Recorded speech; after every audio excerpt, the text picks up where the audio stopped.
because the more we can get foreign aid or foreign funding, not foreign aid, foreign funding into our country, is the more we're going to be able to employ our people. And so we do whatever it takes. If it means putting a Usain Bolt, and a Johan Blake, and all of those athletes to represent us, Jamaicans are literally saying, world, see who we are. Now come support us. And we're empowering our people. But as you mentioned the fact that you all knew your history, Yes. and the history is within you, in America here, the history was distorted. Yes. And blacks really never, not know their history, yes, but it was still so distorted that even today, a lot of people, Americans period, say that history is boring, and they see no relevance in their lives with it. And I think that might be part of the key right there, where when you said that Jamaicans know who you are and all that, you have to have a history there to know who you are. I mean, to reinforce that desire. Yes. See, we had the oral history, and so even though I'm sure there was an attempt also to distort it, the historiographers must have done things to distort our history. Thank God for the oral tradition. Thank God for the leaders that kept the stories going, and so we know it in narrative form, and so it has come down to us. And so we have different museums in Jamaica that were run by Jamaicans. Now, I think it's important for the leadership in Fort Wayne, the leadership that are African Americans, to be able to show and to tell the story to their people. I believe there is an African American Historic Association or museum right here in Fort Wayne, Indiana.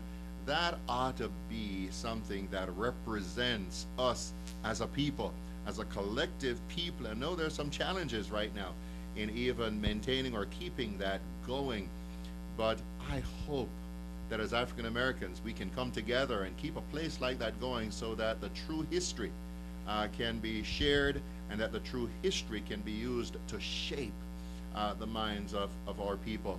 And so I really think even the African American church, the African American pastor, needs to come back to why we have the African American churches in our community. It was not only to bring us together, since it was the safe haven, but it is also a place to educate and to empower our people in areas of theology, a theology that is biblically based, but even on sociology, to let our people understand who they are as being created in the image of God.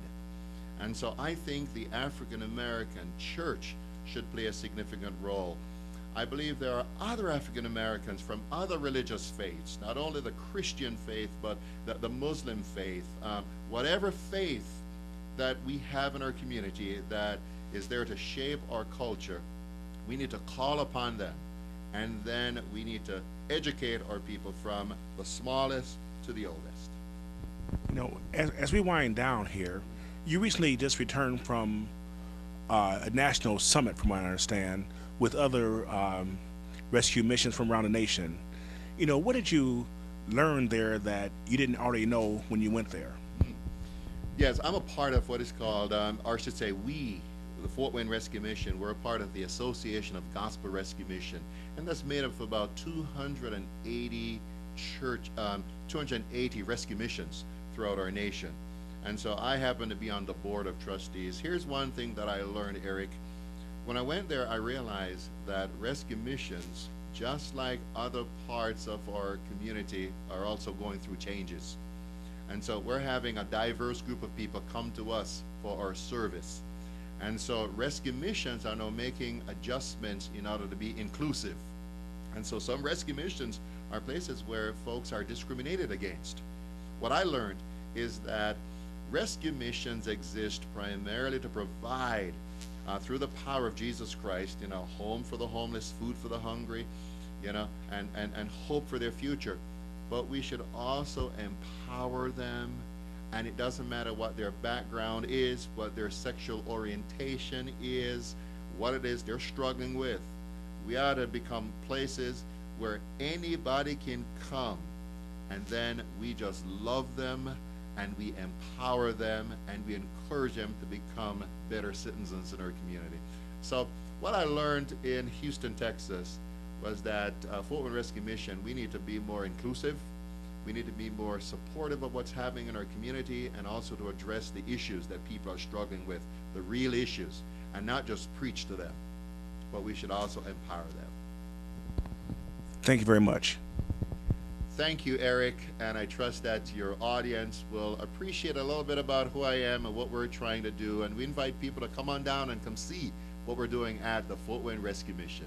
God bless you. The mission of Hackonomics TV is to contribute to the Black consciousness movement going on across America, and to dismantle and destroy the Willie Lynch slave mentality and lessen the impact of historic white supremacy on our individual and group mindsets. Good night.